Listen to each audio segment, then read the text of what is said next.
నిండా గుడి గంటలు సీరియల్ టుడే ఎపిసోడ్. సత్యం ప్రభావతి అందరూ ఇంట్లో ఉన్నప్పుడు బాలు మీనాని నగలు తీసుకురమ్మంటాడు. అప్పుడు మీనా నగలు తీసుకొచ్చి టేబుల్ మీద పెట్టి మామయ్య గారు ఈ నగలు గిల్టీ నగలు, ఇవి గోల్డ్ పోత పోసిన నగలు అంతే, ఇవి గోల్డ్ నగలు కాదు అనేసి అంటుంది. అప్పుడు ప్రభావతి అవి గిల్టీ నగలు గోల్డ్ నగలు నాకేం తెలుసు, నువ్వు అప్పుడు ఇచ్చినప్పుడు ఆ నగల్ని తీసుకొని బీరువాలో పెట్టి మళ్ళీ ఆ బీరువాలో పెట్టిన నగలే మళ్ళీ నేను తీసుకొచ్చి నీకు ఇచ్చాను అనేసి అంటుంది. అనగానే మీనా షాక్ అయిపోతుంది. అప్పుడు ప్రభావతి ఇవి గిల్టీ నగలు మీ పుట్టింట్లోనే మారుండొచ్చు కదా అనేసి అంటుంది. అప్పుడు మీనా మీరేం మాట్లాడుతున్నారు అత్తయ్య, అర్థం లేకుండా మాట్లాడుతున్నారు, అన్యం పుణ్యం ఎరగని మా అమ్మ వాళ్ళ మీద మీరు అలా దొంగతనం మోపడం మంచిది కాదత్తయ్య అనేసి అంటుంది. అప్పుడు ప్రభావతి మరి ఎక్కడ మారుంటాయి, నేనేమైనా మార్చానా, బీరువలో పెట్టి బీరువన నగలే నీకు ఇచ్చాను, అందుకే అవి గిల్టీ నగలు కాబట్టే నగలన్నీ ఓల్చి నాకు ఇచ్చావు, గోల్డ్ నగలు అయితే నువ్వు నాకు ఇచ్చేదానివే కాదు అనేసి అంటుంది. అప్పుడు సత్యం ఎందుకు అలా మాట్లాడుతున్నావు ప్రభావతి, మీనా అలా చేయదు అనేసి అంటాడు. అప్పుడు అందులో కొన్ని నగలు మా అమ్మ పెట్టినవి కూడా ఉన్నాయి ప్రభావతి అనేసి అంటాడు.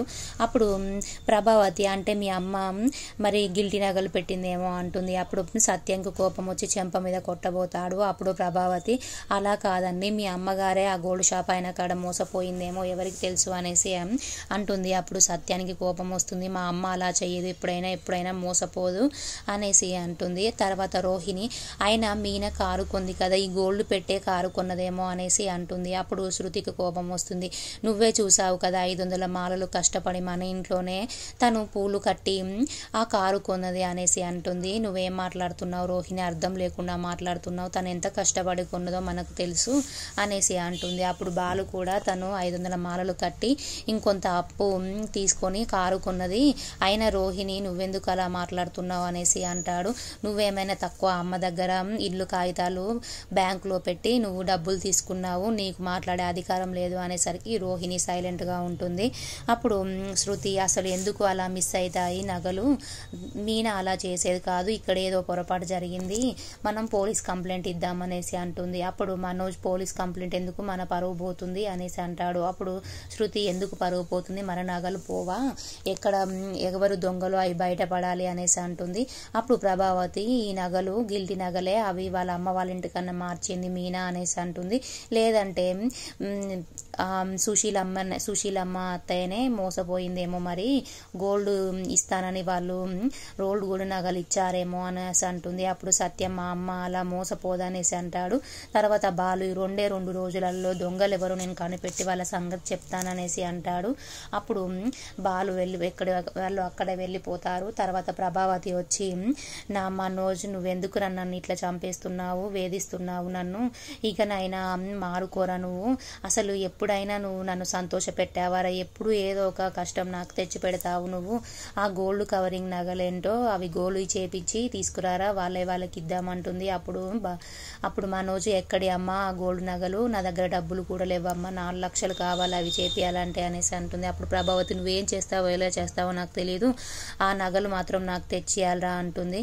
అప్పుడు ప్రభావతి కోపం వస్తుంది, నువ్వు ఎప్పుడైనా కానీ నన్ను ఇబ్బంది పెట్టడానికే, నన్ను నా ప్రాణాలు తీయడానికే పుట్టావురా, నీ వల్ల నా గుండె ఎప్పుడు ఆగిపోతుందో నాకే తెలియదు, బాలుగాడికి మనమే దొంగలమని తెలిస్తే ఇంకేమైనా ఉందా, వాడు అసలే ఊరుకోడు, వాడు 2 రోజులలోనే దొంగలను ఎవరో చెప్తానన్నాడు, నా మీద ఒట్టు కూడా వేశాడు, వాడు కంపల్సరీ చెప్తాడు, వాడితో జాగ్రత్తగా ఉండాలి, ఎంత తొందరలో అయినా ఆ నగల్ని తీసుకురారా అనేసి చెప్తుంది.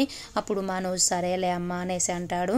తర్వాత బాలు మీనా దగ్గరికి వెళ్తాడు. వెళ్ళేసరికి మీనా కోపంగా ఉంటుంది. మీనా మా అమ్మ వాళ్ళ మీద దొంగతనం మోపుతుంది మీ అమ్మ, అలాగే అమ్మమ్మ గారి మీద కూడా అమ్మమ్మ గారు మోసపోయారనేసి అంటుంది.